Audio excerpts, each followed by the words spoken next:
Okay, should we start with just saying a big hello to everybody in Glasgow? Sure. Hi to everybody in Glasgow. We are so thrilled and honoured that you could make it. Thank you so much. I'm sure I speak for everybody when I say, and I was just showing you this before we actually press record, that I'm literally fangirling as we speak. You know, so many of us know and have been influenced by your work. So thank you very much for joining us for what is a very, very special conference. And we are talking about trauma, of course, and how we can start to affect change in wider society.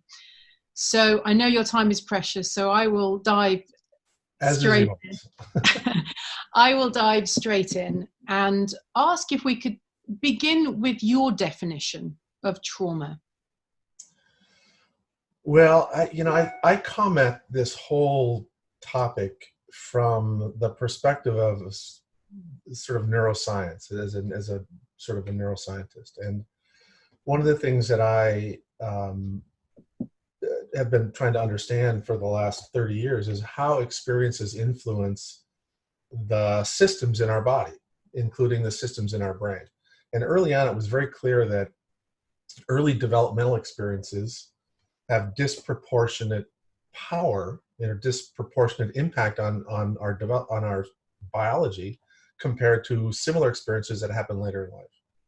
And so as I studied this development of the stress response and all the systems in the brain and body that are involved in that, it became clear to me that there were certain events or experiences that could take place that activated the stress response system in these extreme ways or in ways that resulted in a shift in how those systems were functioning and organizing.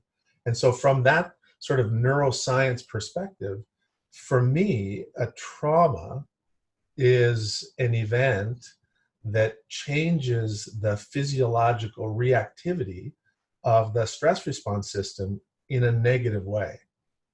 And now the good news is that you can also provide experiences that influence the reactivity and functioning of the stress response in a good way.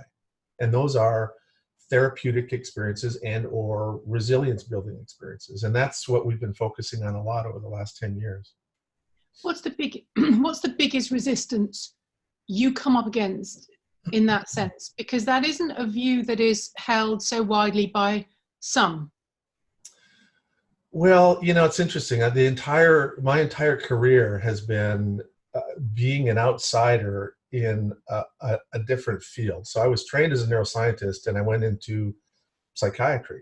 And at that time, psychiatry really was not, even though some people were talking about the brain being involved in behavior, mainstream psychiatry had not yet sort of connected very well with neuroscience. And so I'm used to people being uncomfortable with new ideas and sort of pushing back whenever, you know, we talk about what we do. And, you know, I'm old enough now that I've seen the incorporation of what were once held to be sort of fringe ideas into the mainstream. And that's just sort of the narrative of any new sort of any innovation or any sort of new conceptual framework usually tends to be initially ignored by the mainstream thinkers, and then it's attacked when you can't ignore it anymore, and then it'll be co-opted. So I can guarantee you right now that some of the big naysayers who say, "Oh, all of this developmental trauma stuff is crap," you know, in 10 years, they'll be talking about developmental trauma as part of their working framework. And that's just kind of the way things go with human beings. Human beings we don't like to change. You know, once we sort of have a worldview, we stick to it. Okay, so hold that thought, because that's a really interesting one. There's also a resistance in what it triggers in us as well, but potentially. Exactly. Let me hold that, because just this week, I was going back and reflecting on Bowlby, 1944, talking about the importance of attachment, talking about the predictor for a child's mental health in later life could be traced right back to those early roots of attachment and those early relationships, primarily with mum or the primary carer. I was reading a paper of yours, 1994. You speaking now, we've known this for a long time, Right, the important, you know, and so then let's fast forward to that question. Why is it so hard to accept that what happens when we're young, what we experience when we're young, can shape the adult we become? You know, it's funny that if you go even before Bowlby, you look at the writings, art, literature, every culture almost that's ever recorded insights about human behavior has made the connection between the way you treat your children and the way those children turn out as adults. It's just, you know, there's old Gaelic sayings about, you know, it's easier to correct the sapling as it's growing than to try to change the tree after it's, you know, whatever it is, I forget it. But so I think it's interesting that those ideas are not new, but I think part of the problem, honestly, you know, and I've thought about this a lot, I think human beings tend to like simple explanations. We don't like a vacuum. We don't like to say, I don't know, or we don't have enough information. Everybody wants to give an opinion. And if you are in positions of authority and you're sort of a professional, you somehow turn your opinions into factual stuff. So if you haven't heard of it, it can't exist. Or if you didn't learn that when you were being trained, that can't be true. And it's just an unfortunate reality that the older we get, the more we tend to be closed-minded about our worldview. And it's... Okay. Well, let's keep it simple then. We are speaking to an audience of converts, I think it's safe to say, but everybody is absolutely passionate about how we convey what we know to be true. Let's keep it in those simplistic terms, because I think sometimes we have to do that if we're trying to explain it to people. I know I do as a communicator. And forgive me, because what I've done is I've also canvassed on social media, so I've got a lot of really good questions to put to you. But what does it, this is from me, what does it change from a child's perspective? How does a child's perspective change when they've been traumatized in their view of themselves and in view of other people around them? Well, again, and I think everybody who's listening appreciates this, everybody's unique and everybody's going to have a little bit of a different way they respond and manage developmental trauma. But in general, as you're growing up, you're creating a set of associations, a set of memories, experiences that shape the way you view the world.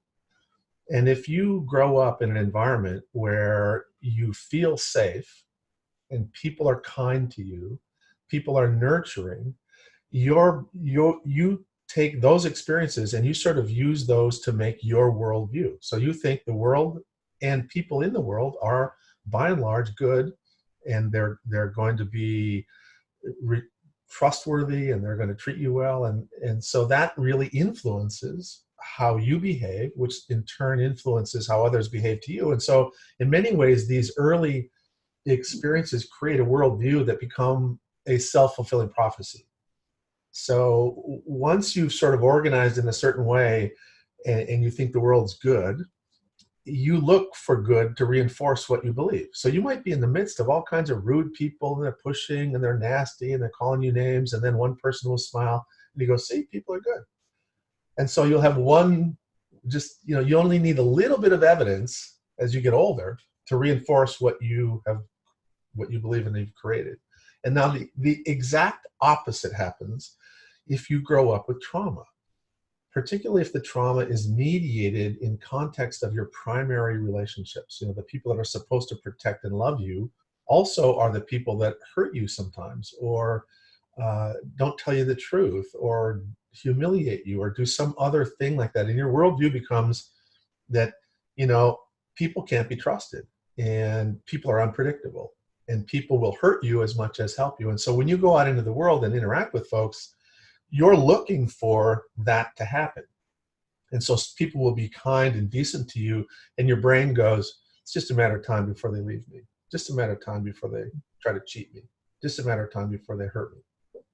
It ties in with what Gabor Mate said when he was speaking in Glasgow a little earlier in the year. And he said trauma for him is not necessarily in the act itself, but in the essence of not being seen and not being heard. Do you concur with that? That No. we are inherently interesting. No, I love Gabor. I think my interpretation of that is that we are inherently resilient, and we can be resilient if we are helped, if we are acknowledged, if we are seen and heard. Right. Well, and I'm just sort of giving you a little crap. I mean, Gabor is, as you know, is very articulate and flowery and sort of sensational in what he says. But I think that honestly, if we're talking about trauma, what is trauma? The most useful way I've seen people articulate it is to talk about the three different sort of components. There's the experience, right? So let's say there's the house fire, and by and large, somebody in a house fire, you can visualize that might be traumatic. So there's the event, there's the experience, which is how does somebody feel? What's happening in your body and in your mind in the midst of the fire? And then there are the effects. So it's because language is such a problem in this field. I do like this articulation of the three E's. There's the experience, there's the event, the experience, and then the effects. And so here's a couple things that are important about that. There are people who will be in a traumatic event who won't experience things that are traumatic. And then there are people who will experience things that are sort of, it was in that moment, I was extremely distressed, but 4 or 5 months later, I'm actually pretty regulated, and that event is no longer resulting in this persistent experience of fear and threat. And so different people have different trajectories. And part of our work and part of the work of many other people is trying to figure out why one experience will have an impact in one way on one child and a different way on another child. And we have some clues to that. I've got the sun on me at the moment, so I don't know if I'm sort of still very, very clear, but I'm looking at you and not at me, but so I'm sorry, everybody, if I'm disappearing. But you look good. You look like you've got a little bit of got some sort of halo going on. I was going to ask you that question then. What is it that will compel some who've experienced, and actually I would wonder whether many of us will have experienced trauma at some time in our lives. Many of us will have experienced suffering. I know you have, I have. And what is it that then shapes that person for some to want to go on to heal themselves and other people, and others to hurt? What is it that changes? Again, we don't know for sure. We have some clues. One of the best clues we have is that if in the midst of the event and in the immediate period afterwards, you have relational supports, you have sort of the relational connection with family, with neighbors, lots of different people in your life, that can buffer the physiological impact of the experience and lead to recovery and resilience.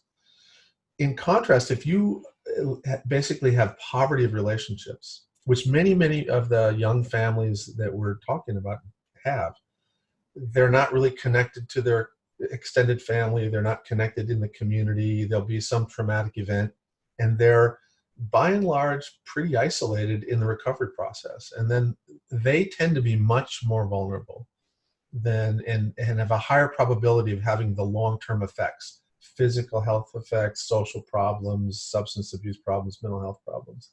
And in fact, one of the things I'm going to talk about with our recent research is that we've found that a better predictor of your current functioning than your ACE score is your history of relational connectedness.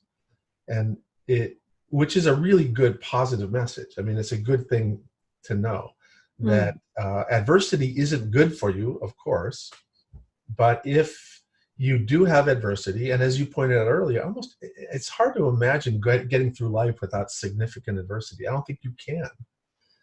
But if you have people who are around who can be loving and predictable and caring and help you feel safe again, you will be able to move through those experiences and sometimes even move past them to a point where you are wiser, you're more resilient, you're more capable of dealing with stressors, and you have a certain perspective that allows you to be empathic in a very special way to others who are suffering. So let's go into the questions and this is where we're going to start looking at policy, because my view, I suspect many of us would sensibly think, based exactly on what you've just said, well, okay then, let's distill it down. If we invest in those early years, when it's so crucial for brain development and those relationships that we've just been speaking about, why aren't we doing it? It kind of goes back to a little bit what I said earlier, that human beings, once they get a worldview, they like to stick to it. And that's the same thing with human systems. Human systems work very much like individual humans. I wrote an article, sort of a commentary called The Long and Winding Road. And it was really addressing that specific issue. Why, with all of this data that's overwhelming, when you have Nobel laureates in economics and you have people from the World Bank and the Federal Reserve, and you have scientists from multiple disciplines converging on this finding, why are our public systems, and in fact many of our professional systems, continuing to resist incorporating this into new practice, new programs, new policy? And honestly, I think it goes back to some very primitive things about the way human beings function. People like power. And the people who are most threatened by new ideas are the people who are at the top of a power differential, sitting on top of old ideas. And so it's very hard to say, hey, all those articles I wrote and all that research I did, it actually is only tangentially important. It's nowhere near as important as this other stuff that I never even focused on. So very few people have the ability to say, man, my life's work actually amounts to a hill of beans because I didn't pay any attention to development. And so what they'll do is they'll ignore research that says development's important. Or if other people start to percolate up and say development's important, they'll attack them for not having enough evidence or the wrong study or small n or whatever. And then in the very interesting study was just published, it showed that advances in science and medicine happen not when the research is done that shows the advance should be implemented. It happens when leading scientists and academics die. They die. So they're no longer able to keep pushing back. Their power is gone, and younger people percolate up with newer ideas. This is why, if studies that show that on average, after you have demonstrated that there is an innovation that will change practice, and this is true of medicine, education, child welfare, social services, it takes on average 17 years for that information to be incorporated into standard of practice. And those two things, I think it's all about power. I don't think it's about rational policymaking. No. We don't make policy that's rational at all. We make policy that's emotional. But we are now living in an environment, we don't have 17 years, as you and I both know. And I think there's this clarion call now from parents themselves with suicide rates, particularly in the UK, with the violent crime in the south, because I know what great strides that Glasgow and other places in Scotland have been making in that. And actually, I'm now doing a program to say where is Scotland getting it right that we need to be learning from. there is a clarion call now. So what is going wrong? And I love the idea, and this is where Scotland is getting it so right, of bringing so many different services together and policymakers to say, we've got to push forward together, because they are in agreement that that's what needs to happen. But then we need the money to come from the top to say, actually, let's stop investing in young offenders institutions and prisons, and actually not stop investing, but to put that money in the early years, right, to intervene earlier, because then we wouldn't have so much heartache and despair, right, here. So again, it's just sort of coming back. Let me bring in some of the questions that I've had this morning. Deborah Spratling. So how do we impress upon, and this ties in with that, how do we impress upon change makers in our education systems to understand how crucial it is to have a trauma-informed approach?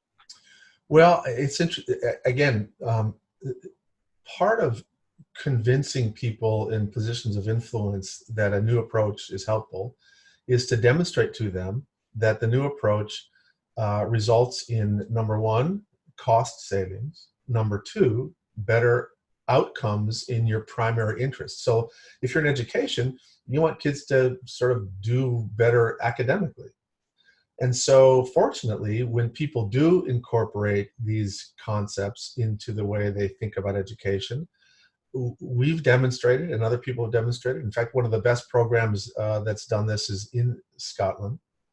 They brought these concepts in, and they see increases in test scores. They see decreases in teacher turnover. They see fewer restraints and suspensions, and they see cost savings and improvement in all these outcomes. So I think that that's the way that we can help persuade sort of the educational system. And we've had tremendous traction on that in the US. There are entire states that are bringing these concepts into into public education on a statewide level. There's many counties that are doing this. There's many local school districts. So we right now probably have about, I don't know, easily 10,000 schools that are using our version of this content and bringing it in. And I'm sure that there's 10 times as many schools that are bringing in some other version of understanding trauma, and the outcomes are stunningly positive. Okay, somebody called First Time Inside. How does someone experiencing trauma convey the impact of that to someone who can't grasp it? It's a really good question. You know, that I love that question, because it really is about communication. And I can tell you, I've been, you know, our earlier conversation about why, you know, the urgency of getting this message across. The reality is we knew this stuff, like you pointed out right at the outset. The ACE study was originally published 20 years ago. And even before the ACE study was done, there were multiple other studies that were done that showed these relationships between trauma and physical health problems. And so we have known this for a long time. Here's the problem. We try to communicate this to policymakers and to the public. We use tables and charts and numbers, and we're trying to persuade people using non-persuasive means of communication. Human beings are storytelling creatures. The single most effective way to help somebody connect with the emotion and the cognitive problems that are related to trauma is to tell stories. This stuff has to get integrated into our storytelling mechanisms in the media. It has to get into soap operas and sitcoms and, you know, docudramas and all that kind of stuff. When there's explicit articulation about the impact of trauma, using storytelling, I think people will change their minds. And I think, fortunately, there are people like Oprah Winfrey who understands that, and she and her and Harpo and Apple are all working on the development of content that is going to be compellingly interesting, right? And it's entertaining, but it also is educating the population about these relationships between earlier experiences and later functioning. All of that, I would wholeheartedly agree. I'm smiling half because I had a dinner party recently where I was sat next to a very eminent psychiatrist who point blank told me that was poppycock. And old, right? And it would have been interesting had that person not been so influential. Yeah. And I got very cross inwardly, but I didn't feel sufficiently able, and I'm sure a lot of people in the audience will feel this too. The frustration in it dismissive of the A study, even that there's no connection, physical, so backward that I despaired. Yeah. And so my question around what Oprah's doing and all the work that you're doing is that we end up preaching to the converted. Not preaching because it's not preaching, but you know what I mean, that we're conveying this message to people who go, I get it. And yes, I want to join you in this grassroots movement. Yeah. But the people, how do we convince the people who still don't want to, can't, refuse to understand it, even when it's staring them in the face? And I mean the powerful people when I'm talking about those who can affect change. We're going to have to wait for some of them to die, actually. I'm just kidding. I mean, and I'm not kidding. There's some people that are absolutely iconically powerful, and they will resist this kind of change until the day they die. And then their influence and power in a system will start to fade away, and truth will bubble up and emerge. This happens all the time.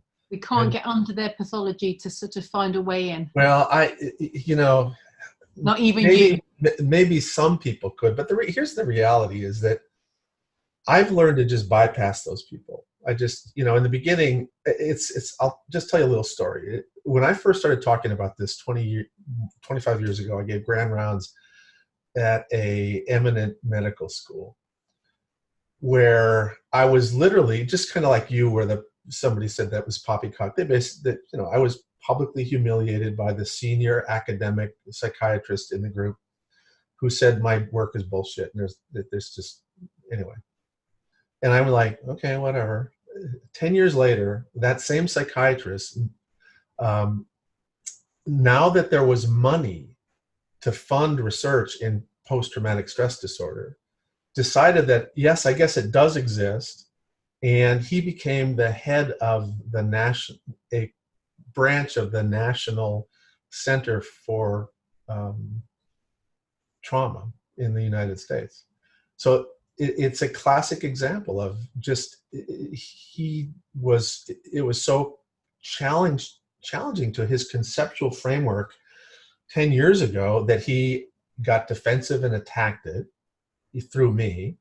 But over time, as soon as other people were studying and publishing the same stuff, and then the federal government said, this is a valid area and we're going to fund it, all of a sudden it was legitimate to him, and he jumped in, and because he was very politically powerful, was able to secure the government's pot of money to study that.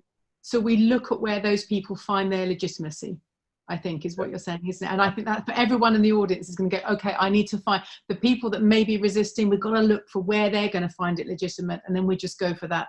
Right. That sort of, not the soft underbelly, but the other thing I have to say, and I don't mean to be critical about the UK, but go for it. On a lot of these issues, they've been way behind sort of the rest of, I don't want to say necessarily the US, but Canada and Australia they're all over this stuff. They've been all over this stuff for years. I mean, Canada's had public policy around early childhood stuff for 20 years that's acted on this, that's invested in it.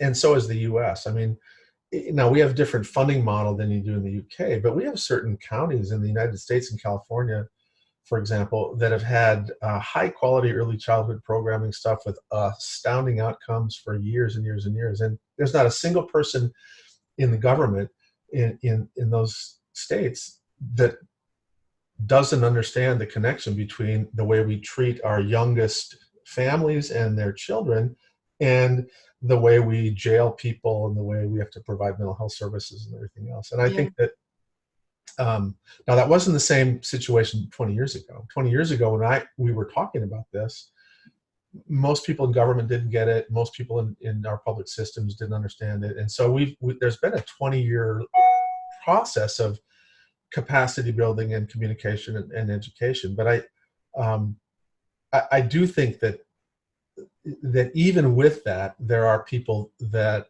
are afraid that this new way of thinking will take money away from their interest, whether it's, their work with adolescents with schizophrenia or their work in some other area. They're worried that that money will come away from them. Yeah, which actually, if we just have a holistic approach, then everybody wins. On that, very quickly, then how do we intervene? And I don't really like that word. I don't think anybody does really. It sounds very sort of, but if we are going to look at the parental relationships sort of within those early years, how do we help parents, families, specifically mothers? How do we help by being compassionate to the fact that we all have damage? So nobody's going to come at it from being a perfect parent. So how do we support them to actually, if they're not going to be helped by the lead psychiatrist wherever, actually how can they help themselves? How can we support them with compassion and bring everybody on board at that level, at my level as mothers? I think that what the key point and the good news about that process is that healing and support for people who've been impacted by developmental trauma, chaos, poverty, racism, misogyny, all that stuff, you don't heal going to see a famous psychiatrist once a week. You heal because there are people around you who are providing therapeutic moments all in and out all day long.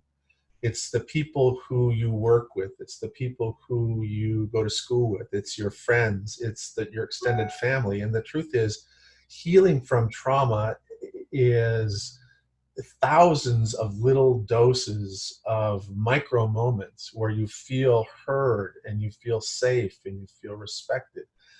And a therapeutic, a biologically meaningful therapeutic dose isn't 45 minutes once a week. It's 5 seconds where somebody really is listening to you and looking at you and you feel heard. You, like Gabor said, you feel seen. That's therapeutic. And so the good news is that we can embrace people that feel isolated by using a capacity building approach where the more we help everybody understand some of these issues and appreciate the importance of connection, and make, for example, a teacher not worry about the fact that they don't know all the parts of the brain. You don't need to know the parts of the brain to be a good, listener. And I think that this capacity building process that's underway ultimately hopefully is going to emphasize the power that each of us have in healing those around us. And I think when that happens, it will be so much easier to do things like, create high quality home visitation models for isolated moms and reconnect them to healthy people in the neighborhood. Take advantage of a children's museum down the block and the church down the block that you might not even belong to, but they have a Mother's Day drop-in. And just reconnecting isolated people into a healthy therapeutic web, and we'll see. That's how we see a lot of progress.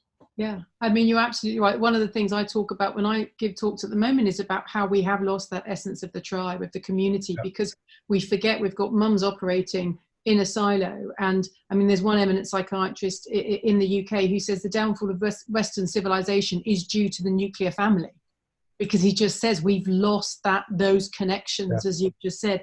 I was going to ask before, because I know you're tight on time, I wanted to ask, I actually have more time than they said. Okay. Great. I just have people that try to protect me all the time. Yeah, just be careful, because I could have you all night. But I could just go. But brilliant, thank you. Is it necessary to revisit trauma to be free of it?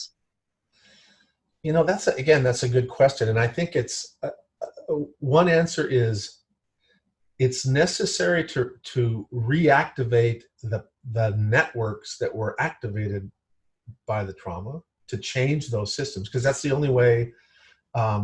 Neural networks only change if they get activated. So you do have to revisit elements of the experience, but you can do it in doses that are tolerable and in doses that don't necessarily require a full narrative cognitive revisiting every time. And in fact, I would argue that the vast majority of the trauma-related issues that most of us experience aren't even connected to a cognitive narrative. You know, they're what we would call pre-cortical. They're more affective. A lot of times we don't have any understanding of why we feel this a certain way in a certain context. But so I don't think you have to sit around and go through the narrative again and again and again. But I do think that in order to change those networks, they have to be activated again and again and again in moderate, tolerable ways. So the way someone may do this, for example, is that you may end up finding yourself as you grow up after being traumatized, you want to write. And so you write about stuff that gets you just to the edge of familiar, and you put down your pen. And then you come back and write again, and you feel that this is close to what happened to you, but it's not what happened to you. And you use your art to create moderate, tolerable revisitings, and that pattern of activation of the stress response makes that reactivity go down and down and down. And so becoming a writer is your healing. Becoming an artist is your healing. Becoming a therapist and sort of revisiting your own stuff tangentially through the stuff that's you're helping other people with can have a healing impact on the therapist. And so there are lots of ways that we revisit the traumatic experience without having to have a full-blown, multidimensional revisiting of the experience, if that makes sense. Yes, it does. It absolutely does. And EMDR, because that seems to have a lot of success. Nobody's able to yet really tell me how it works, but I it know does. how it works. Okay, well, so how does it work? And do you think? Yeah, go on. Here's the simple explanation. So envision this as your brain, right? Here's the top part's the cortex, the bottom is the brainstem. Now, one of the things that we know is that everything you see and smell and touch and hear, everything that comes from the outside world, all your sensory input, the first place it goes is down here. It doesn't go right up to the top part of your brain first. And so when it comes into these really primitive parts of your brain, it then gets processed in the middle, and then it gets processed at the top. So you have, now this happens so quickly that you have the sense that it's all almost, instantaneous, but there really is a sequence of processing. So when you have a traumatic experience, what happens is that you end up making a traumatic memory that's multidimensional. There's a cognition, you remember what happened, and then there's a feeling, and there's a memory down there, and then there's changes in your physiology down here. So these are all interconnected. And the interconnection of these, if you will, memory tracks are what's responsible for the symptoms of distress, increased heart rate, or whatever the constellation of problems you have. It's because of this physiological interconnected memory. Yeah. Okay, so that's in your head, and it goes you've got components down here, in the middle, and at the top. So when you were in utero, so here's one of the great qualities of the human brain is that the way it makes sense out of the world is it takes patterns of neural activity that co-occur. And so when two things, if a visual image and a sound happen together again and again and again, your brain ties them together. Mm-hmm. So that's how we make the connection between a bark and a dog, and a siren and a fire truck, and a smile and safety, and all that kind of stuff. So your brain makes sense out of the world using that mechanism. Now in utero, when you are a little fetal body, your little fetal body is sending signals up into that low part of your brain, saying, I'm not hungry, I'm not thirsty, I'm not cold, I'm regulated. And so the neural activation of regulation is continually happening while you're a little fetal developing thing. But you're also getting sensory input from the outside world that's provided by your mother, and the predominant pattern is from her heart rate. Mm-hmm. And so it's the entire time your brain is organizing, that somatosensory input's coming in, and from your body, you're getting them regulated and regulated and regulated. And so what happens is patterned, repetitive, somatosensory rhythms make you feel regulated. That's why when you get really stirred up, you want to go take a walk, or people swim, or you ride your bike, or you listen to music, or you chew your gum, or you do your needlework, or you do your drawing. It's all rhythmic. Davening, dancing, drumming, every culture on the planet uses pattern, repetitive, somatosensory activity to regulate you. So here you are. Now you have a traumatic memory, right? So you're asked in EMDR, think about the trauma, and that activates this chain. At the same time that you activate a very powerful regulating memory using rhythm, pattern, repetitive, rhythmic stuff. So bilateral touch, move your eyes, and you can basically get the same effect by using any kind of pattern, repetitive, somatosensory thing. And so primitive cultures all over the planet have been using this for years. So they use dancing, drumming, singing as part of a healing ritual for traumatic experiences, the death, sickness, war, and all the ceremonies involve rhythm, and they're healing. So, you get up and you tell the story of the hunt where so-and-so was killed, and as you're telling it, you're dancing and you're drumming, and you tell it again and again and again, and every time you hunt, before the hunt, you tell the story of so-and-so who got killed a certain way. And it's a lesson to the clan about how not to, don't go right after the saber-toothed tiger. You should probably do it a different way. And it's a way to sort of deal with the grief and loss. And it's a therapeutic process. And every culture on the planet independently converged on combining pattern, repetitive, somatosensory activity with narrative about trauma as a healing process. And we would have chanting, I guess. I mean, I'm just trying to think what we would have. We don't have anything now, I guess. Well, EMDR, right? Well, let's hope so. I mean, because from what you've just said, makes total sense. I'm a bit shocked that the people I've spoken to before who are psychiatrists here have not been, have said to me, we don't know how it works, we just know it works. You've just done it beautifully, so thank you. I'm going to literally go away. I actually gave the keynote presentation to the International EMDR conference like 15 years ago, because when I first heard this, everybody, all the psychiatrists, and I was in this big department of psychiatry, they go, oh, that's witchcraft, that's bullshit. I said, wait a minute. That actually makes sense. Yeah. Because if you understand how the brain works, it makes complete sense. The brainstem cannot hold two internal states at the same time. You can't be hungry and satiated at the same time. You can't be dysregulated and regulated at the same time. So what you're doing is you're taking a very powerful regulating memory and using it to short circuit a trauma memory. And so what happens is you can think about the event, but it no longer is immediately connected to this brainstem component that causes distress. And it's really very effective. And very quick as well, though, because just based on what you'd said, given that that's been happening for so many years and for so long ago, then how does it work so quickly? Well, here's the key. If there's a specific event that you can recall and activate a specific track, it will work quickly. And it will work very quickly if you do EMDR close to the event. So if you're feeling distressed in the first 3 months or right afterwards, right after an event, you do EMDR and you won't develop PTSD. And in fact, there's some Israeli colleagues I work with who use it in the emergency room and in the combat situations, and they do doses of EMDR for people who have had what would be a traumatizing experience, and their rates of PTSD just are much, much lower. So that's, and I don't want to hijack this with EMDR because I've never had it, but I'm fascinated by the fact that it works. Yeah. So therefore, that would suggest to me, maybe with some caveats, but here's a couple caveats. One is that the longer the traumatic experiences exist in you, the more deeply that memory gets ingrained because you revisit it, right?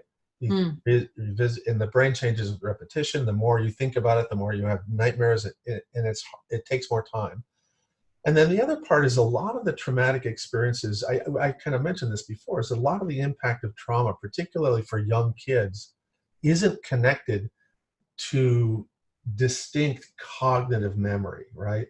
So if you were maltreated as an infant, you just have these sort of cognitive fragments. So in those cases, EMDR as a specific technique is harder to use, but you still will respond very positively to pattern, repetitive, rhythmic things. So when you learn certain kinds of breathing, people will use dance, yoga, drumming. You can use a variant of EMDR, but again, it of course makes sense considering the complexity of people, that a variety of different kinds of somatosensory regulatory activities have to be recruited. And a big part of our work is to try to figure out how an individual is organized so that we can select and sequence therapeutic activities that will meet their needs, right? Yeah. And so sometimes they go, wow, this is perfect. Kid in a car accident, and it was a terrible experience. He's pretty well organized, healthy development, but he's got PTSD, specific PTSD. EMDR will be perfect for him.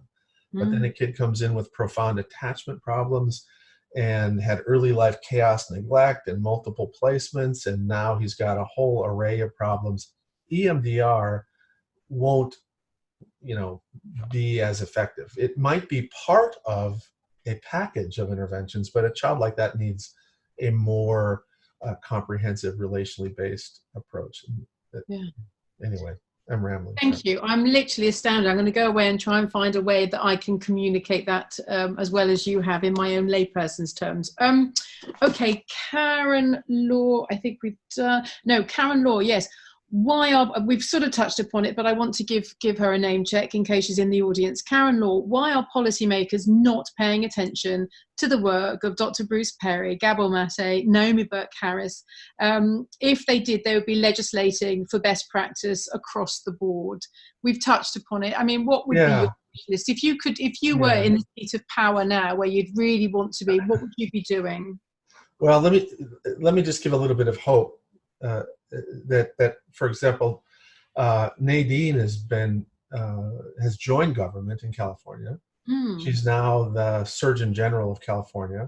She's working with the governor there to incorporate policies and programs around these issues into California's Health and Human Services. So it is happening, and the stuff they're doing in Scotland, for example, is, they've got their policymakers sitting up and listening and asking for help about how should we reorganize and do this. So I do think, of course, from my perspective, I've been thinking about this for 35 years. And so I'm actually thinking, wow, this is going pretty well. With that said, it's still going to take a long time to figure out how to act on this the right way. And one of the big issues is that I love the ACE study. It was a great epidemiological study, but it was not the tool is not a good clinical tool. Because? And so, because it's like a 50,000 foot flyover. You see, like in order for me to get to know you and how to specifically help you and understand you, I can't ask you just 10 questions. I have to understand when did these things happen, and who was there to help buffer that, and then how did you cope with that, and then. But they would facilitate that original conversation. I like it as, again, I can only ever speak as a layperson, but to me, it's helped facilitate a language that allows someone to directly go into, sure, you're never going to get it across the board with 10 questions, but at least there's the engagement, the immediate engagement. And I'm thinking of a GP, if they're sitting down, that it gives them a framework from which to operate. Or is it still too simplistic? Here's the dilemma. And this is part of what the pushback is from the professional world about this. So like the ACE movement is great. People are excited about it, enthusiastic. They're talking about, ACE informed, trauma-informed county and country, and, which you have no idea what that will entail. But it's a lot of stuff. But the challenge is that in the United States, there is not a GP or a pediatrician who has the time to get to know you in a way that's actionable. And so what that means is you have to have people in your office who understand these things, who are going to be able to really explain to somebody that, no, you don't have cancer because you have an ACE score of 4. You have cancer because of some other stuff. You were smoking, and you had other risk factors, and it may be that contributed to it. So part of what the challenge is for the practitioner is that the language, it has to be handled in the right way so that you can act on it in a way that helps the patient. And I think for many people, it's very helpful to understand that there is this connection, but then other people misinterpret it. They say, wow, my life, I'm screwed. I've got an ACE score of 8, and it's like, my God, I'm going to get cancer and I'm going to die early. And so you need people to kind of connect to them, explain it to them, talk about a lot of other factors. And it's a sort of this weird, I'm trying to balance this appreciation for how important the ACE study was as an epidemiological study against how complex human beings are and how important it is for each individual to be able to tell their own story. Yeah. So, when the government, part of what's happening in the US is that they're saying, all right, we're going to take, $80 million, and we're going to have everybody in school and everybody at a workplace and everybody here get an ACE inventory, and so they're creating these partial approaches that are not well thought through, and there's sort of unintended consequences all the time with stuff like this. And so I'm actually a little bit more cautious about, let's think this through. I mean, I have no problem with screening, but let's think about who needs to be screened, where you need to be screened, what happens after a screen. Are you also measuring relational health? Because if you are a GP, you're going to actually have more actionable information if you ask 10 questions about their connectedness as opposed to 10 questions about their previous history of adversity. Yeah. Well, you can combine the two, I guess, and give hope. I think that's where I like to sit, is to say, yeah, you might have 4, you might have 8, but actually, and Nadine is very good on this by saying, with mindfulness, with the relationships, with the hugs that we need and we're not getting every day, all of that can bring us back to a place of good health if we then don't smoke, eat. So I would say, yeah, they could be used alongside to sort of say, yes, that was tough, and you've suffered as a result of that, but you can heal, and this is how we then get you. Yeah. I'm sort of trying to think of how, again, people in Scotland would view it, but I think you've articulated both sides really well there. So we'll sit with this. I had another question that I wanted to ask before I do let you go. And now it's gone out of my head. Oh, I know. Yes, we were talking about Canada and sort of healthy nations and progressive nations. Right. One of the best-selling books in America recently was a book written by a female economist who spoke about all the studies on leaving children to cry, babies to cry, and determined that for a busy mother who's working, an economist, it's not damaging to leave a baby to cry. I'm still shocked that becomes a bestseller. Well, it's interesting. It sort of is it salves a sense of guilt for lots of folks. I mean, a lot of young parents are in a bind because in the U.S. we have terrible maternal child leave policy, paternal leave policy. So we're forcing a lot of our workforce, particularly our young parents, into this terrible situation where we have really crappy childcare, very expensive childcare, and very challenging circumstances to raise kids, even if you have resources. And if you don't have resources, it's even worse. So I think one of the reasons I think that's such a popular perspective is that it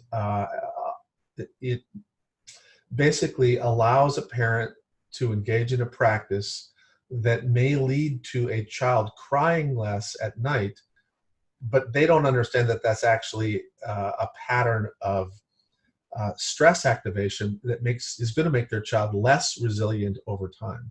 And in fact, for some kids may actually make them more what we call sensitized and dysregulated. It really is having the exact opposite effect of what they want in the long run. but again, this is part of our job. Our job is to make a more science literate, developmentally literate populace. If the things that I know could get integrated into public education, whether you became a police officer or an attorney, a politician, a doctor, you would just understand that that is not the best thing for a baby, and you just wouldn't even do it. But right now we're not quite there. All right. 2 last quick fire questions. 1, what keeps you awake at night? And 2, how can we all watching you today, how can we help you to achieve this? It's not a utopia because nothing ever is, but let's just say, how can we help you achieve the goal that you've just outlined? Well, I think the most important thing that everybody should remember is how powerful they are. You're not powerless, you're powerful. And you're not powerful because of what you know, you're powerful because of what you are. And that you can be present and attentive to the people around you, attuned to how they're feeling. Are they sad? Are they happy? Every time you have a meaningful, fully present interaction with another person, you're giving them a dose of reward and a dose of regulation that contributes to their mental health and their physical health. And if you are lucky enough to be around children, because of the fact that their brains are even more undeveloped, that those moments have more impact. And so you're incredibly powerful. So the one thing I would say is that power, the kryptonite to your superpower, is a screen. And so you can't be fully present with somebody and do these things I've been talking about if you're focusing on your phone. It disengages the human interaction. And so I have a phone, I use it all the time. But the truth is, when you're with somebody, be with that person. And if you do that, you'll find that you feel better, they'll feel better, you'll feel better regulated, you'll feel more rewarded, and that will contribute to your health. So that's what I would say, is that you have a lot of power, and every time you focus on your phone instead of the people around you, you give away some of your power. And you can be intentional about how you even at meals, just you go out to eat with somebody, turn your phone off or put it aside. Go to a meeting, turn your phone off. If you're in a meeting, and this is for everybody who organizes meetings, I hate meetings, but if people are looking at their phone in the meeting that you're having, they don't need to be in the meeting. So say, listen, I'm going to save you an hour. Go do whatever you need to do. We have way too many meetings. And the default of having a meeting for an hour is crazy. We should have the default for a meeting should be 15 minutes. And if you can't get what you want to do done in 15 minutes, then you need to, have another 15-minute meeting. And if you had children in this advent of the screen technology, would you be letting them go on them? I would. See, I believe that the way to moderation is mastery. And when a child learns in a healthy way what a screen can do and what it can't do, then there's less of this sort of attractive nuisance pull. Even though it's kind of the algorithms are designed to sort of keep us addicted. Well, they are. But so then as the adult, you manage which things they have access to and which things they don't. There are, for example, like if you have a little child and you want to watch a National Geographic show about animals, or if you have a cell phone and there are certain interactive things about geometry and sort of negotiating through three-dimensional space, those can be very positive for the development of kids. But that's the key thing, is that you don't just let them loose with these devices. You're there with them, helping them learn how to do them. It's sort of like you don't give kids a lighter and say, go learn how to make a campfire. Yeah. You're with them while they're building the fire. Yeah. And then after they demonstrate mastery and some degree of self-control, then you'll step away a little bit and then a little bit further. And so it's understanding this developmental process of scaffolding, that you're present while they're learning this. Yeah. Anyway. Well, Dr. Honestly, it's been such a pleasure. Thank you so much for your time. My pleasure. Really. I hope we get to meet in person one day. I'm going to have to try and facilitate that next. But for now, I shall make do with what was an extraordinary, I don't know how long we've been talking for, but thank you very, very much. Well, it's my pleasure. And thank you for being flexible about time. I have kind of a crazy schedule, so thank you. Not at all, not at all. And we'll say thanks to Dawn and Alex for facilitating and getting us here in the first place. And bye-bye to everybody in Glasgow. And Dr. Perry, goodbye to you. Thank you very much again. Thank you, Kate. Appreciate it. Keep up your good work. Thank you. Thank you. Bye-bye. Bye-bye.